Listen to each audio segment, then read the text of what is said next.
días a todos. Según parece, si me acerco mucho, parece que reverbera en la voz. Intentaré hacerlo desde la distancia y yo creo que me escucharéis bien. Bueno, para mí la presentación de hoy del estudio culmina un proceso que se inició en el año 2018 con la Estrategia de Atención y Protección del Mayor. Y para mí culmina, digo, porque supone lo que es un estudio dotar de un contenido técnico teórico que permite establecer políticas públicas dentro del sistema público de servicios sociales. Yo creo que es fundamental poder basar, teniendo un conocimiento del tema del mayor desde conceptos claramente en niveles estructurales y de carácter preventivo, no cabe duda que este estudio que nos va a determinar una serie de consecuencias se alinean claramente con todo el nuevo plan del mayor que está ahí se denomina gestión del cambio.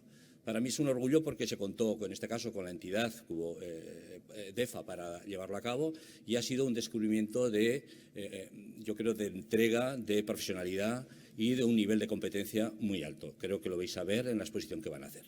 En él participan de una manera directa Isabel Calvo como responsable, que es diplomada universitaria en Dirección y Gestión de Proyectos, máster en Investigación de Mercados y Sistemas de Internet de Información, licenciada en Sociología y técnica superior en Gestión Comercial y Marketing. No le falta nada, ¿eh? En formación complementaria, nada menos, es experta en Customer Experience Management, que no cabe duda que tiene que ver con todo el tema de la calidad. Por otro lado, en la experiencia profesional, no voy a contar toda la que tiene, simplemente como dirección técnica de proyectos de investigación. Le acompaña Isabel, otra compañera que yo creo que su entrega ha sido dedicación total. Pensad que esto se ideó en enero-febrero del año 2021, sabíamos que iba a durar hasta enero-febrero del año 2022 y así fue como se presentó a la dirección gerencia todos los resultados. Laura Caballero, que es la otra participante, cuya titulación licenciada en Investigación y Técnicas de Mercado, diplomada en Empresariales, con formación experta en técnicas cuantitativas de valoración y con una experiencia de más de 10 años en consulting en investigación social y mercados. A estas personas ha habido todo un equipo de EFA detrás que ha estado colaborando desde el alto directivo como de personas, tanto de responsables de coordinación del teléfono del mayor como colaboradores, que no voy a relatar todos los nombres, pero que han estado ahí presentes. Es un orgullo, sí. Es un estudio que nos permite, por primera vez, decir algo que yo creo que es importante. Siempre el tema del mayor, la soledad del mayor, soledad no elegida de los mayores, ha sido un tema de la última década que los agentes, tanto políticos como de información, como agentes sociales, bueno, hemos estado intentando establecer pautas políticas, acciones, sistemas, servicios que intentaban paliar esta cuestión. Y muchas veces nos damos cuenta que hay unos elementos estructurales que tienen que ver con la conformación de los modelos sociales, cómo se desarrollan, y tiene que ver también con el elemento preventivo en los marcos, entornos próximos de las personas, donde se desarrollan y viven. Se llama redes con toda intención. Una de las cuestiones que vemos en el tema de la soledad es que justamente lo que necesitamos es impulsar las redes, es decir, retomar el tema de la convivencia, redes de apoyo en los entornos más próximos de convivencia de las personas mayores. Yo creo que el estudio que os lo voy ahora a relatar a nivel de ellos, no cabe duda que el estudio nos va a dar luces y claramente se alinea con el plan del mayor. Venga, muchas gracias. Muchas gracias, Miguel Ángel, por la presentación. Buenos días a todos y a todas y muchas gracias por venir hoy a la presentación del estudio de redes de apoyo social. A continuación vamos a exponer los principales resultados obtenidos en la investigación. Como ya habéis comentado anteriormente, el objetivo general ha consistido en analizar las redes de apoyo social en las personas mayores en Aragón y conocer cómo influyen realmente estas redes en las personas mayores. Para ello se ha trabajado en varias líneas que os voy a comentar a continuación.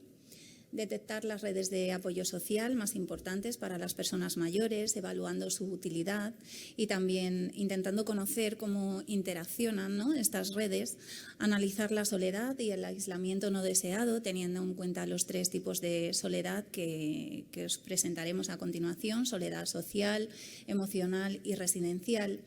También hemos querido conocer cómo influyen las nuevas tecnologías en las redes de apoyo social y con todos los resultados obtenidos en la investigación hemos definido varias propuestas de trabajo para mejorar la situación de las personas mayores y en concreto potenciar estas redes.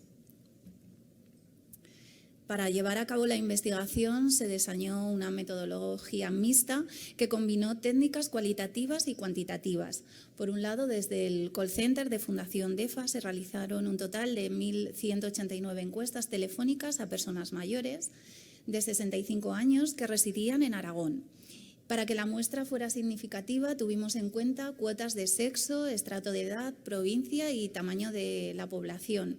Aquí es muy importante mencionar que hemos realizado encuestas en más de 200 municipios de Aragón, de manera que está todo el territorio representado.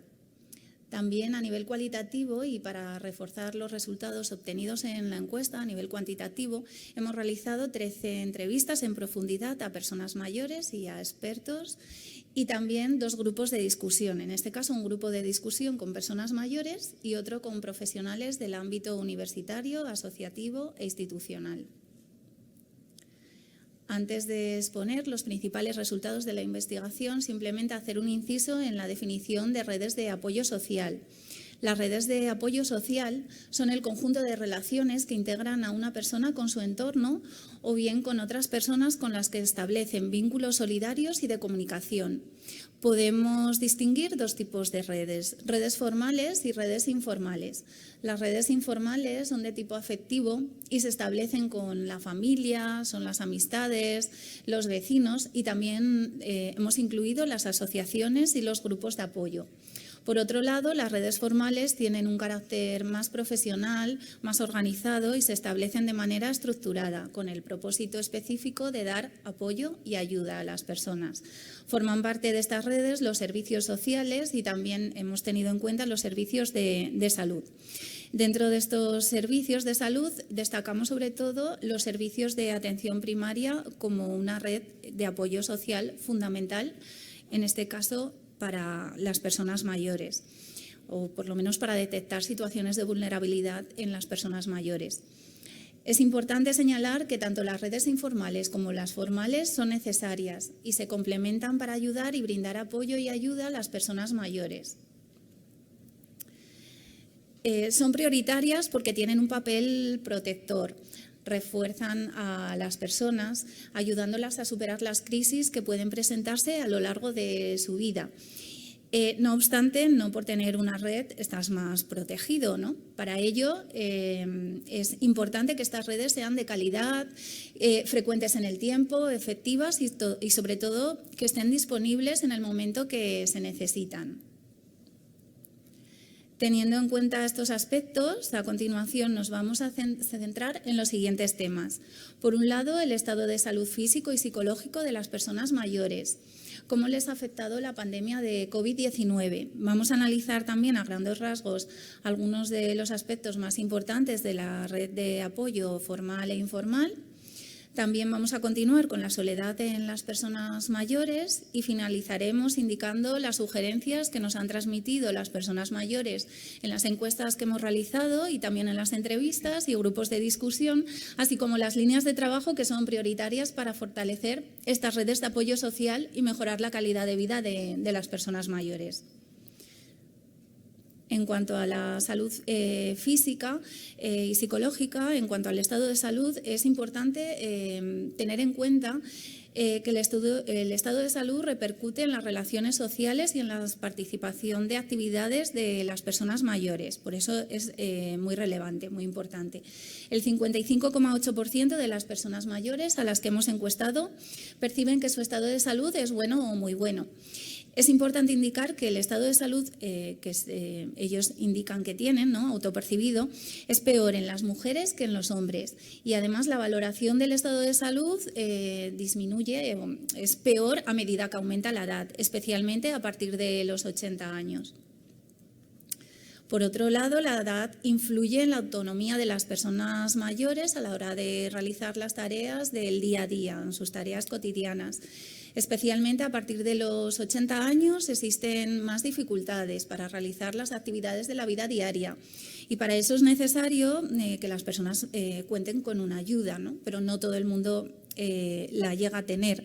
Realmente aquellas que nos han indicado que para realizar estas actividades de la vida diaria necesitaban una ayuda, un apoyo, suelen contar principalmente con la ayuda de sus familiares, siendo especialmente significativo el porcentaje o el apoyo de personas que indican que son ayudadas por sus hijas. Como se puede ver también en la tabla, por otro lado de la diapositiva, sigue prevaleciendo un rol femenino vinculado a los cuidados, puesto que en las mujeres el apoyo fundamental se centra en las hijas, en el 42,9% de los casos, y en los hombres la ayuda proviene principalmente de su cónyuge o pareja, en el 40,7% de los casos. También es destacable que existe un 39,3% de personas que indican recibir una ayuda profesional, que puede estar complementada con la ayuda familiar. O sea, que puede ser independiente o simplemente eso, como un complemento, ¿no?, a la ayuda familiar. Uno de los aspectos que hemos analizado en el estudio es el grado de felicidad de las personas mayores. En concreto, en la encuesta le preguntábamos a las personas mayores cómo se sentían de felices en una escala de 1 a 10, siendo 1 completamente infeliz y 10 completamente feliz. La valoración media de la felicidad en las personas mayores encuestadas fue de 7,6 sobre 10. Realmente lo importante, sobre todo, es cuando se cruza con otras variables, ¿no?, esta nota, esta valoración de la felicidad. Siempre que disponen de alguien para que les ayude, indican ser más felices las personas mayores que aquellos que nunca, casi nunca, tienen a alguien para que les ayude. De este modo, podemos decir que las redes de apoyo social influyen en la percepción de la felicidad. Y en los gráficos que hay en pantalla, bueno, yo creo que se ven muy bien estas diferencias. También repercute en el nivel de felicidad o en la valoración media de la felicidad el estado de salud, que a medida que es peor el estado de salud, pues más bajo es el sentimiento de felicidad, y también el hecho de sentirse solos, ¿no? Aquellos que se sienten solos en la mayoría de las veces tienen una nota o tienen una media de felicidad mucho más baja que aquellos que nunca se sienten solos. Hablando de emociones y felicidad, enlazo esta parte con otro dato significativo que hemos recogido en el informe, y que es la influencia de la pandemia de COVID-19 en el estado emocional de las personas mayores. Tal y como podemos observar, el estado emocional ha empeorado a raíz de la pandemia de COVID-19, incluso en mayor medida que el estado de salud físico. Así lo han señalado el 36,5% de las personas mayores que hemos encuestado. Han indicado encontrarse en peor situación que antes. Reflejan ansiedad, dificultades para dormir. En el caso de la salud física, indican estar en peor situación el 25,5% de las personas mayores encuestadas. Los efectos de la pandemia a nivel emocional afectan más a mujeres que residen en municipios grandes, con un estado de salud malo o muy malo, y que padecen además una enfermedad de tipo crónico. Por su parte, es el grupo de personas mayores de 80 años los que han visto más debilitado su estado de salud tras la pandemia. También que tenían una enfermedad crónica y que tenían un peor estado de salud. A continuación, vamos a analizar las diferentes redes de tipo informal. Vamos a centrarnos en la familia, las amistades y las redes vecinales. En concreto, los hijos y las hijas son la figura familiar más vista por las personas mayores. Los ven de todos modos con mayor frecuencia las mujeres que los hombres, y por otro lado existe una mayor proporción de hombres que no tienen hijos. En los municipios más pequeños hay un menor contacto frecuente con los hijos, evidentemente porque han emigrado a otras zonas, ¿no?, a otros sitios. Si bien este menor contacto con la familia, con los hijos en concreto, se suple con las relaciones vecinales, que son más intensas en las zonas rurales. En cuanto a las redes de amistad, es importante señalar dos aspectos. A medida que aumenta la edad, las relaciones de amistad se van debilitando, las personas mayores van teniendo menos amigos, y por otro lado, las mujeres tienen menos amistades y frecuentan menos a sus amistades que los hombres. En concreto, el 12,5% de las mujeres mayores señalan no tener amistades frente al 7,9% de los hombres. Respecto a la red vecinal, el 41,8% de las personas mayores han señalado que solo mantienen una conversación breve con sus vecinos, solamente se saludan. Si bien es cierto que otro 51% de los encuestados afirma que puede pedir ayuda o favores a este entorno. Así que, bueno, está ahí mitad y mitad, ¿no? Este porcentaje alcanza el 67,1% en los municipios con menos de 2.000 habitantes. De ahí que estas redes sean más intensas en las zonas rurales. Y en cuanto a la participación en asociaciones, tan solo nos han indicado que participan el 5,8% de las personas mayores. Sobre todo son más participativas aquellas que tienen menos de 75 años y mencionan tener mejor estado de salud que aquellas que no participan. Por otro lado, las actividades sociales que más realizan los mayores, podéis ver en pantalla, son sobre todo ir al bar o a la cafetería. El 53% lo hace al menos una vez al mes y acudir a la iglesia o a la parroquia. En este tema hay diferencias entre hombres y mujeres. Los hombres van más al bar o a la cafetería, mientras que las mujeres van en mayor medida a la iglesia o a la parroquia. Ambas, de todos modos, son actividades de tipo social, es decir, que al final se relacionan con otras personas y fomentan la interacción social.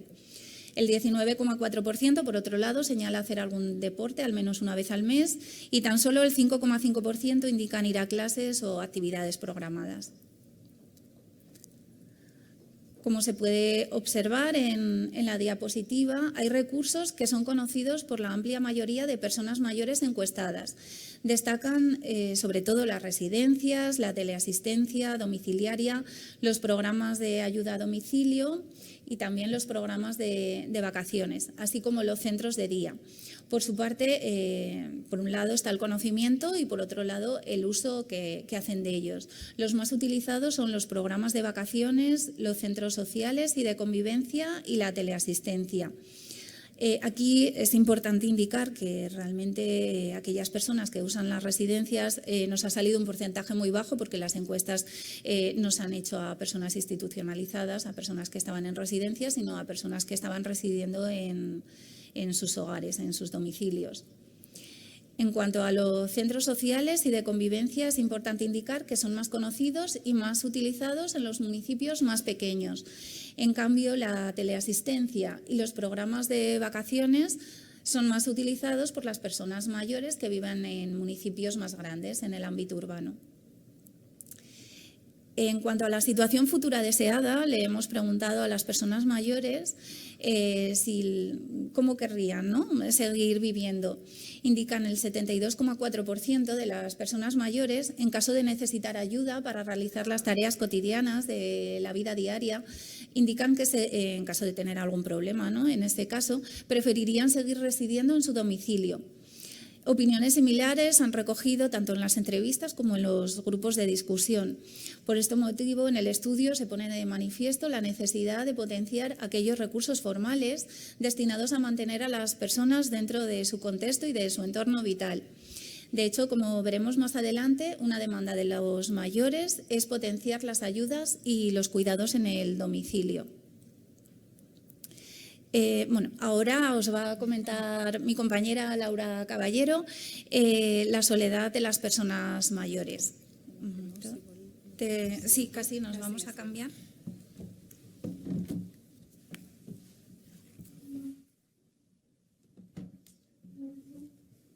¿Esto lo puedo hacer más grande? Sí, espera un momentito que te quito esto.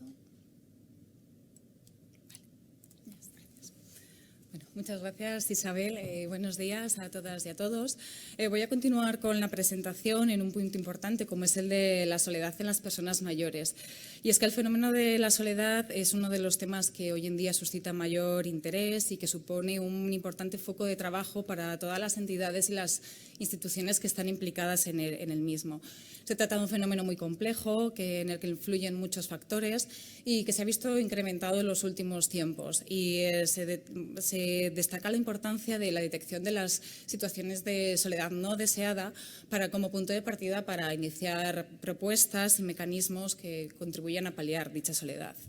El análisis de la soledad en las personas mayores en el estudio se ha llevado a cabo de una manera exhaustiva y a través de diferentes referencias bibliográficas hemos hecho una clasificación de la soledad en 3 tipologías, que serían la soledad residencial, la soledad social y la soledad emocional. Y a continuación vamos a ir viendo los principales resultados de cada uno de ellos. El primero de los tipos de soledad sería la soledad residencial, es decir, aquellas personas que viven solas. En la encuesta hemos obtenido que un 25,8% de las personas mayores encuestadas viven solas.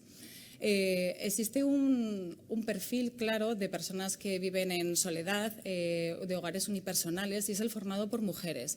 En concreto, según el Instituto Nacional de Estadística, de las mujeres en Aragón que viven en soledad es casi un 65% las que son mujeres. Y nos ha parecido interesante destacar el perfil de estas mujeres. En concreto, tienen una edad media de 80 años. En un 81,6% de los casos son personas viudas y que además llevan ya más de 10 años viviendo solas, casi en la mitad de los casos. Tienen unos estudios primarios en un 68,4% de las ocasiones y su nivel de renta es inferior a 1.000 euros en aproximadamente 4 de cada 10 personas. Este porcentaje además se vería muy incrementado si tuviéramos en cuenta solamente aquellas personas que nos han contestado, porque es una pregunta que, bueno, que suscita cierta reticencia a ser contestada. Otro de los puntos interesantes a destacar dentro de la soledad es el uso que hacen las personas que viven en soledad de los recursos formales disponibles para poder precisamente seguir viviendo en su domicilio y seguir manteniendo su autonomía. Es el caso de la teleasistencia y del servicio de ayuda a domicilio. Las personas que viven solas son mucho más usuarias que aquellas que no viven en soledad. Por tanto, los recursos formales disponibles hacen su función de poder permitir a las personas mayores que así lo desean el seguir continuando en su domicilio. El segundo de los tipos de soledad sería la denominada soledad social, que se relacionaría con la falta de satisfacción en las relaciones sociales y el sentimiento de no poder contar con nadie en caso de necesidad. En la encuesta se ha identificado que hay un 5% de personas mayores que no tienen contacto diario con las personas más cercanas. En concreto, no ven todos o casi todos los días pues, o a sus hijos, nietos, otros familiares o incluso a sus amistades. La soledad social influye muy activamente en esa autopercepción de la felicidad que se ha visto anteriormente, puesto que la valoración media es de 6,16 puntos. Todas aquellas personas que no tienen un contacto diario con personas cercanas, frente a un 7,62 de aquellas que sí que tienen un contacto estrecho con una persona cercana de su entorno. Dentro de la soledad social, también para identificarla se han hecho diferentes preguntas, ¿no? Si tienen alguien con quien hablar de sus problemas cotidianos, alguien que les pueda ayudar, si se sienten integrados en su entorno familiar o si tienen apoyo de su familia. En este caso se detecta cómo la figura de los hijos es muy importante, es fundamental para las personas mayores como esa red primaria, puesto que aquellas personas que no tienen hijos en mayor medida no cuentan siempre con alguien con el que poder hablar de sus problemas cotidianos o con quien poder hablar. Y el tercero de los tipos de soledad sería la soledad emocional o el denominado sentimiento de soledad.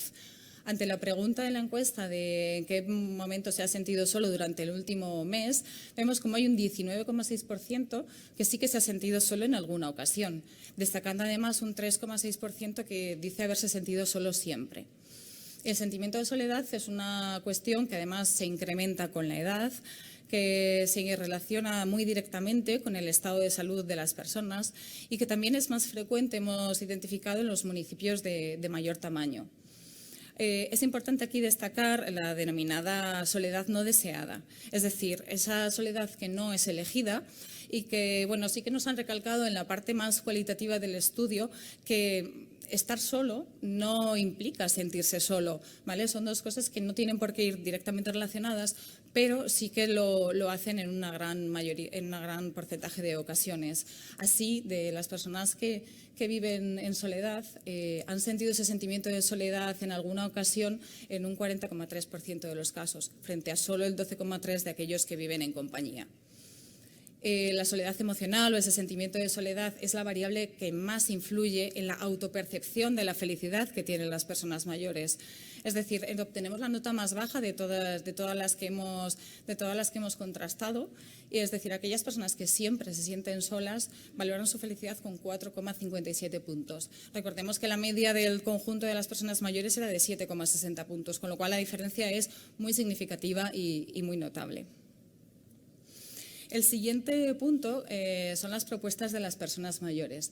Y es que en la encuesta quisimos dejar un espacio abierto, un espacio disponible para que todas las personas mayores nos indicaran aquellas observaciones, sugerencias, propuestas que considerasen oportunas para mejorar la situación que existe de las personas mayores en la actualidad. Sí que queremos destacar en ese punto la solidaridad de las personas mayores a la hora de dar sus observaciones. Es decir, muchas veces no han hecho una observación destinada a una situación particular o propia, sino que han querido hacer mención a un problema que ven en el conjunto del colectivo. De todas las observaciones, bueno, hemos puesto las más destacadas aquí en esta diapositiva, pero sí que se podrían agrupar en 3 grandes bloques, digamos. El primero sería el combatir la soledad.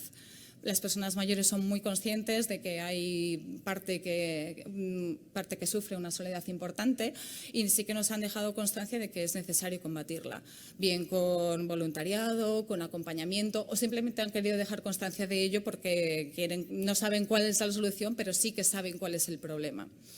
El segundo de los grandes tipos sería el incremento de las ayudas de todo tipo, desde ayudas sociales, ayudas económicas, en atención, incluso pequeñas ayudas a la hora de realizar trámites, burocracias, que ya hay ciertas cuestiones que además con la digitalización se les están viendo un poco dificultosas hoy en día y solicitan esa pequeña ayuda. Y el tercero de los grandes bloques sería el tema de las residencias. Es un punto importante para las personas mayores, son conscientes de la importancia que tienen estos entornos y solicitan pues, más plazas en las residencias públicas, un precio adecuado a sus necesidades, en general un lugar al que poder ir de una manera tranquila. Y el último punto serían las propuestas de mejora. A raíz de toda la información que se ha recopilado, se plantean una serie de líneas de trabajo generales que nos contribuyen a superar esos puntos débiles o puntos de mejora que se han detectado y aprovechar todas las potencialidades que puede tener el sistema para mejorar la situación de las personas mayores. Estas propuestas van ya en la línea de lo que se ha comenzado a trabajar en el Plan del Mayor. Las voy a enumerar así porque son más densas, son complejas. En primer lugar, sería potenciar la figura de las personas mayores, promoviendo una imagen positiva de las personas mayores, fomentar un buen trato, desarrollar actividades intergeneracionales y participativas, en las que ellos tengan un papel activo dentro de la sociedad. El segundo lugar sería el cuidado del tejido asociativo, ¿vale? A través de las redes vecinales de apoyo y también fomentando el voluntariado. Los mayores tanto como receptores, digamos, de ese voluntariado, pero también como proveedores, es decir, pueden tener una participación activa tanto en la recepción como en proveer, ¿no?, el voluntariado. La tercera de las propuestas sería el impulso de las relaciones sociales entre las personas mayores a través de entornos y espacios que sean amigables, ¿vale?, que sean accesibles, ya no solo en un espacio físico abierto, sino también en los centros de convivencia, en lugares donde ellos puedan desarrollarse plenamente. El siguiente serían los cuidados en el hogar. Es decir, como ya se ha visto en los resultados, una de las preferencias que tienen las personas mayores es seguir viviendo en su domicilio en la mayor medida de lo posible. Es, por tanto, necesario potenciar que puedan impulsarse todos los recursos formales que existen en la actualidad para que las personas mayores que así lo deseen puedan ser autónomas en su domicilio el mayor tiempo posible. La siguiente de la propuesta es el impulsar los protocolos para detectar las situaciones de vulnerabilidad derivados de la soledad residencial, de posibles aislamientos en el domicilio, de la soledad social. Es necesario que se articulen y se activen todos los recursos disponibles, ¿vale?, en la sociedad y en las instituciones para dar una base sobre la que trabajar en estas situaciones de vulnerabilidad. Se destaca la importancia de la atención primaria como para la detección de estas situaciones, pero también hay otros sectores que no tienen que ser tan formales en los que es posible trabajar para esta detección. Otro de los puntos sería el cuidado de la salud mental. Afortunadamente, cada día se le da más importancia a la salud mental y se ha visto a lo largo de todo el proyecto cómo la felicidad influye muchísimo a aspectos como la soledad social, la soledad emocional. Además, la pandemia también ha hecho sus estragos en la felicidad de las personas mayores. Por tanto, es importante poner foco en la salud mental y comenzar a cuidarla. Y el último de los puntos sería la disminución de la brecha digital. Aunque no se ha visto en esta presentación, también se ha tratado en el estudio el tema del uso de las nuevas tecnologías en las personas mayores, y es importante que se disminuya esa brecha, sobre todo en los núcleos donde se ha visto que son menos usuarios o que tienen menos acceso a los mismos, como podrían ser los núcleos rurales, y también entre los grupos de población que tienen un menor nivel de renta. Por tanto, es importante hacer que todas las personas que así lo deseen y así quieran, porque bueno, el uso de las nuevas tecnologías no siempre es deseado por todas las personas mayores, puedan tener disponibles los recursos digitales a su servicio. Bueno, esto sería a grandes rasgos la presentación. Bueno, el informe creo que está disponible, ¿verdad?, en la página web. Entonces, tanto Isabel como yo estamos plenamente disponibles para cualquier pregunta, sugerencia o cuestión que tengan. Estos son nuestros correos y nada, pues muchísimas gracias por vuestra atención.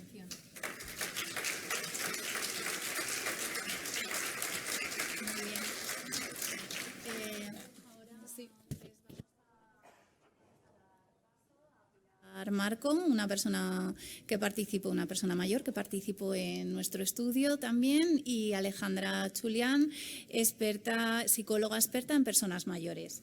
Muchas gracias. Pilar, ¿te puedes sentar? Sí. Vale, Pilar y Alejandra. Buenos días. Gracias, Isabel, y gracias, Laura, por la presentación del informe. Lo que vamos a intentar en este pequeño espacio durante unos minutos es poner voz y poner rostro a esos números que nos han dado, a las 1.300 encuestas que se han realizado, a las entrevistas en profundidad con los expertos. Lo vamos a hacer con sus voces, con sus testimonios, con las preguntas que tenemos preparadas, pero sobre todo esta es una jornada de participación, es una jornada de escucha, es una jornada en la que queremos que vosotros como profesionales también toméis la palabra.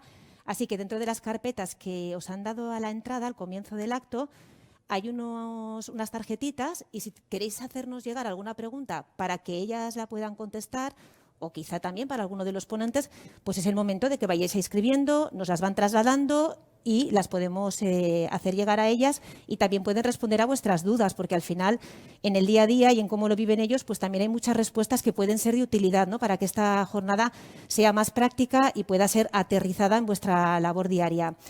Eso por una parte, para que podáis participar, y por otra parte, para que podáis participar, se ha preparado un panel allí a vuestra espalda, está todo organizado, en el que después de la jornada también podréis decir qué os ha parecido, qué hay que concretar, qué hay que mejorar, cuáles son vuestras opiniones, también para que las podamos recoger y nos sirva también como metodología de trabajo. Así que comenzamos ya con este momento de entrevista. Saludar a la consejera de Ciudadanía, que se ha incorporado hace unos minutos también al acto y nos acompaña ya también en la sala aquí, la Elías Martínez. Pilar, ¿qué tal estás? ¿Todo bien? Sí. Muchas gracias por estar aquí con nosotros, por compartir esa experiencia y cómo ha sido tu participación en el estudio. Alejandra, gracias también. Como experta, sí, necesitaréis el micrófono, como psicóloga experta en tratar con las personas mayores, tanto en detectar malos tratos como en el buen trato que se debe dar a las personas mayores, ¿qué te sugiere estos primeros titulares que tenemos del informe? ¿De qué sociedad hablan y de qué necesidades, Alejandra? ¿Se me escucha? Sí, sí. Sí. A ver, me parece que es un estudio muy interesante, muy bien hecho, muy bien elaborado, y sobre todo lo más importante, que se ha contado con la voz de las personas mayores. Se han transmitido esa necesidad de atenderles, de atender la soledad no deseada, la soledad en todos sus ámbitos, porque no solo, siempre que pensamos en soledad pensamos en la persona que está sola en casa, pero puede vivir con familia y también sentirse sola. Yo creo que es muy importante todo lo que ha transmitido este estudio. Y lo importante también es que toda esta información que nos traslada el estudio se puede volcar en recursos. No crear recursos para paliar la soledad, sino escuchar lo que ellos nos han transmitido para crear recursos adaptados a esa variabilidad que hay entre las personas mayores. Pilar, una vez participas en la encuesta, ¿de qué te das cuenta con estas preguntas? ¿Qué sale a colación o qué sale a relucir de cómo tú te encontrabas? Y al dar respuesta a algunas preguntas, a lo mejor detectas cosas de las que tú no te habías dado cuenta. Pues sí, primero que os preocupáis de nosotras, que os agradezco profundamente, ya que hay una franja que de 70 a 80 se olvida todo el mundo, o 90. Y ahora se vive bastante más que antes. Y vivimos en nuestras casas. Yo misma tengo 83, vivo en mi casa sola, tengo hijos, vienen, y solamente viene una señora a ayudarme una vez a la semana y estoy bien. Entonces, gracias por preocuparos, porque las redes sociales nos ayudáis mucho con los centros que hay para mayores, que ahora por lo del COVID han estado cerrados una temporada y no hemos podido ir a hacer las actividades que habitualmente solíamos hacer. Entonces, pues sí que me habéis ayudado. Sí que me habéis ayudado bastante. El poder participar. Con poder participar, y estoy agradecida a vosotras por la preparación que tenéis y por acordaros. Al Instituto Aragonés de Servicios Sociales. Pero Pilar, cuando respondes a esas preguntas, ¿te das cuenta en algún momento de que puede haber detrás algún problema de soledad? Te lo pregunto a ti y a Alejandra, porque a veces verbalizarlo o darse cuenta de que el problema es ese, es ya un camino. Claro que hay a veces falta de comunicación en las personas mayores por quedarse en casa, por no intentar integrarse pues, en algún centro con personas mayores, en alguna actividad, que es donde conoces a la gente y donde puedes socializarte y hablar. Para mí son muy importantes las amigas. Salir todos los días a pasear, porque si te quedas en casa te hundes en la miseria, que digo yo, toda la tarde viendo la televisión, que no es mi caso. Pues digo, no, tengo que salir, a veces no me apetece porque me canso, pero digo, no, tengo que salir, y llamo a una o a otra, o he quedado, y creo que es la mejor terapia para nosotras. ¿Y cómo se da ese paso, Alejandra? Porque hemos visto que hay un 20% de personas que en el último mes decían que se han sentido solas, y solo un 5,6% que al final participan en alguna actividad que podría paliar esa soledad. ¿Qué es lo que ocurre? ¿En qué momento, cómo se puede ayudar a dar ese paso, a detectar esa soledad? Claro, es que yo creo que Pilar ya tiene generado esa necesidad de relacionarse. Yo creo que es una persona que incluso está aquí con nosotros, nos está dando voz a las personas mayores. Entonces, bueno, ya de ella sale socializar. El problema es dar el paso. Cuando tú estás en pareja, tú vives con tu pareja, con tu familia en casa, y de repente tu pareja desaparece, tus hijos van a trabajar, ¿cómo das el paso a volver a salir de casa, a relacionarte, a ir a los recursos? No todo el mundo conoce los recursos sociales, los empiezas a conocer cuando los necesitas y alguien te cuenta que los necesita. Entonces, ¿cómo das ese paso a ir a un centro de mayores o a buscar amigas cuando hasta ahora no lo has necesitado? Entonces, ese es el punto complicado, que muchas veces son los propios profesionales de servicios sociales, de atención primaria, los que les dan esa nota de, oye, conozco tal asociación, conozco tal voluntariado, grupo de mayores que te pueden ayudar. Y el acompañamiento muchas veces ayuda a dar lo que dice Pilar, ese primer paso de quedar con las amigas a tomar un café, o aunque sea al bar, como decían, a ir a la iglesia, pero es el primer paso de salir de casa y que ya te arregles, te peines, te asees, que alguien diga tu nombre, que te salude por tu nombre. Eso va ayudando a salir de ese sentimiento de soledad que se genera. Solamente eso, que alguien diga tu nombre. Bueno, pues ese mensaje también es para los profesionales, ¿no? El que conocer esos recursos, detectar las situaciones y poder derivar a los recursos adecuados. ¿Se verbaliza directamente mi problema es que me siento solo, o cómo llegan a vosotras? ¿Cuál es la realidad? ¿Con qué te encuentras tú, Alejandra? Como psicóloga, al ser psicóloga ya te expresan emociones y ya te dicen que vienen con tristeza, con ansiedad, pero muchas veces vienen con un dolor. Tengo muchos dolores, mucho padecimiento, no puedo salir a andar. Cuando vas escarbando un poquito más te estás dando cuenta que es soledad, que no tienen con quién hablar y vienen a contártelo a ti, y ya es cuando ya te das cuenta de eso, de que necesitan expresar emociones.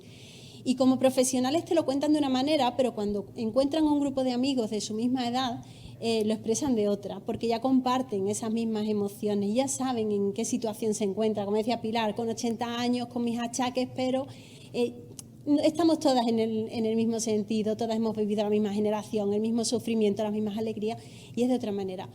Pero como profesionales eso, normalmente es mucha tristeza, ansiedad, malestar, así es como normalmente lo detectamos. ¿Hay alguna frase que se repita en las consultas y en las que vosotros empecéis a quitar las capas de la cebolla para llegar a la soledad? El yo ya no puedo, yo ya no salgo, yo ya no tengo a quién llamar, el yo ya no es continuo y les falta, ¿no?, esa pizquita de entusiasmo, de alegría para afrontar la situación. Yo ya no. ¿Lo oyes mucho tú también, Pilar? No. Muy bien. Daría un consejo. Lápiz y papel y apuntar las emociones o lo que te ha pasado y ya no te sientes sola, ya tienes a alguien que te escucha, aunque al otro día lo rompas. Bueno, pero ya está escrito. Quédate con el micrófono, Pilar. Y cuéntanos, porque además Pilar ha estado también atendiendo antes a los medios de comunicación y ha repetido algo que también has contado aquí. Hasta los 70 se nos hace caso, pero ya llega a partir de los 70 que no se nos hace caso. Precisamente en el informe se habla de esa proyección de la imagen de los mayores, que hay que mejorar. Pilar, dínoslo tú. ¿Qué falta? ¿Por qué dices que no se hace caso? ¿Por qué no estáis? Porque, por ejemplo, pues hay unas cooperativas para viviendas para el mayor vivir en su domicilio, en un apartamento y tener servicios comunes, que te sientas apoyada pero libre, sin molestar a los hijos, que puedas estar con personas en un entorno bueno, saludable, por ejemplo, como el que tenéis aquí, que ves la naturaleza, porque llega un momento que ya no te apetece salir como salías antes. Entonces, cuando vas a alguna asociación, que no conozco más que una, ¿cuántos años tienes? 83. Hoy no, es hasta los 70, solo hasta los 70. Entonces hay una franja de 80 en adelante que ahora se vive más, con más calidad de vida, mientras podemos estar en nuestra casa, que es lo mejor, y para ahí no hay nada previsto. Entonces, las nuevas generaciones tenéis que prever que llegará un día en que tendréis que no os podréis valer, o sí que os podréis valer, pero no os gustará estar solas y necesitáis ayuda. Entonces, qué mejor ayuda que personas como vosotras, que estén en una comunidad y que podáis relacionaros sin tener que podáis ir a un concierto, que podáis ir al cine, que podáis ir a una conferencia, a una exposición cerquita de casa. Bueno, pues con ese planteamiento y con esa idea nos quedamos también. Hablábamos de ese llamamiento pues para que desde los recursos sociales, desde los servicios sociales, se dé a conocer qué existe para que puedan acudir. ¿Qué más hace falta como sociedad, una vez visto este informe, respecto a las personas mayores, respecto a esa soledad no deseada, incluso a esa imagen a partir de los 70 años, que es otra situación diferente? Hace falta mucha sensibilización. Durante la pandemia, los meses que estuvimos confinados en casa, fuimos muy sensibles a las personas mayores, sobre todo en las ciudades, ¿no? Porque en los pueblos siempre están muchísimo más apoyados las personas que viven solas, pero en la ciudad no. Y entonces, durante la pandemia sí que nos acercábamos a llevarle la compra a quien lo necesitara, las medicinas, llamábamos, estábamos más pendientes. Estamos más sensibles. De repente ha acabado el confinamiento y la sensibilidad se nos ha ido a otros ámbitos. Tenemos que volver a ir, tenemos que volver a ser sensibles, a darnos cuenta, ¿no?, de las necesidades que puedan tener al acompañamiento, a la escucha, incluso solo al saludo, ¿no?, en el ascensor y preguntar qué tal estás. Pero también para eso tenemos que empezar a partir de nuestros estereotipos, del propio sentimiento que nos generan las personas mayores y cómo nosotros vivimos la vejez. Porque nosotros queremos ser mayores. Yo quiero ser vieja. O sea, la alternativa es peor. Entonces, yo quiero ser mayor. ¿Cuál es la imagen de persona mayor que yo tengo? Cuanto más negativa sea, peor voy a ver a las personas mayores. Entonces, voy a intentar trabajar ese sentimiento que es el envejecer de forma positiva, cuidándome, atendiendo a mis necesidades emocionales. Cuando yo ya me doy cuenta de eso, yo ya puedo volcarme en ayudar a las personas que tengo a mi alrededor, ser más empática en ese sentido. Entonces, a partir de ahí, pues empezar a crear esa red de apoyo, que es una red de araña. en mi entorno cercano, en la pandemia, las tiendas de los chinos funcionaron muy bien porque se acercaban a subir la compra y era su red cercana. Hicieron publicidad de ello. Pues eso es lo que necesitamos, conocer qué recursos cercanos, como dice Pilar, que tenga en mi barrio, en mi entorno, que me puedan ayudar y que me puedan, bueno, pues a lo mejor satisfacer el bar del barrio que me ponga mi desayuno todos los días, donde me encuentran mis amigas, el centro de servicios sociales que sea cercano al que pueda llamar por teléfono. Por eso muchas veces las consultas de atención primaria son un sitio de encuentro entre personas mayores porque es cercano, lo conozco y conozco a la persona que me va a atender. Pues eso es lo que necesito, algo en mi entorno que me ayude a seguir pues siendo independiente y sentirme satisfecha. ¿Y algún consejo como experta, como psicóloga, como profesional dedicada a las personas mayores para que si alguien en su domicilio o algún profesional tiene esa conversación con alguna persona, alguna frase, alguna idea, algún sentimiento que llame la atención? ¿A qué hay que estar atento para saber cuándo la soledad se ha convertido en un problema para la vida de una persona? ¿A qué hay que estar atento? Cuando no tienen a quién llamar, cuando tú le preguntas si te pasa algo, ¿a quién llamarías? Si ahora mismo vas al hospital, si tengo que llamar a una ambulancia, ¿quién es la primera persona que tengo que llamar? Si no saben a quién, ahí nos tenemos que alertar. Porque cuando uno llega al hospital él está muy vulnerable, no sabe qué hacer, no sabe qué contar, a lo mejor no sabe ni la medicación que toma en ese momento de aturdimiento. Si no tienes a nadie, ahí es triste, bueno, y eso, me siento mi vulnerabilidad. Entonces ese es el punto en el que te das cuenta de si la persona tiene a alguien o no. Hay veces que cuentan con una vecina, a lo mejor la vecina de Pilar puede tener 90 años, pero ya es una persona cercana que puede darle ese apoyo, esa mano que necesita, o solo saber que has dejado la puerta abierta, que le cierra la puerta cuando llegue. Pero tenemos que estar atentos a eso. En un momento de vulnerabilidad, ¿quién te podría ayudar? ¿Quién te podría atender o a quién podemos llamar? Alejandra, gracias. Un minuto, Pilar. ¿Algo que les quisieras decir a los profesionales respecto al trato y a la atención con las personas mayores? Que lo estáis haciendo muy bien, que sigáis haciéndolo y que nos apoyamos en vosotras. Bueno, pues hay que recoger ese guante para seguir siendo apoyo. ¿Alguna conclusión más, algún mensaje que lanzar también para los profesionales? Para los profesionales, lo que he dicho, los estereotipos, vamos a empezar a romper estereotipos, los propios que tenemos, y el apoyo mutuo, tanto entre profesionales que creemos que no somos instituciones independientes, sino que tenemos que crear también la red profesional, que entre todos nos apoyemos para dar atención a las personas mayores, y el voluntariado. Tenemos que potenciar mucho, muy mucho, que las personas mayores sean voluntarias de otras personas mayores. Eso, no solo recibir voluntariado, sino ser ellas voluntarias también, sí. ¿No? Y a partir de los 80, Pilar, también. Sí. ¿Vale? Sí. Vale. Bueno, pues nos quedamos con alguna de esas ideas, ¿sí? Con la empatía. De momento sí. Porque por la salud. Bueno, pues habrá que ver a qué centro podemos ir para participar. Gracias, nos quedamos con esas ideas, con la empatía, con romper estereotipos y también con la escucha, que la habéis repetido en varias ocasiones a lo largo de esta charla. De escucha sabe mucho Ángeles Cepero, que nos va a contar también cómo ha sido la memoria del teléfono del mayor durante el año 2021. Es un recurso, ya sabéis, que empezó a funcionar en Aragón en 2019 y Ángeles tiene todos los datos. Después volveremos a realizar más charlas. Gracias. Gracias a todos.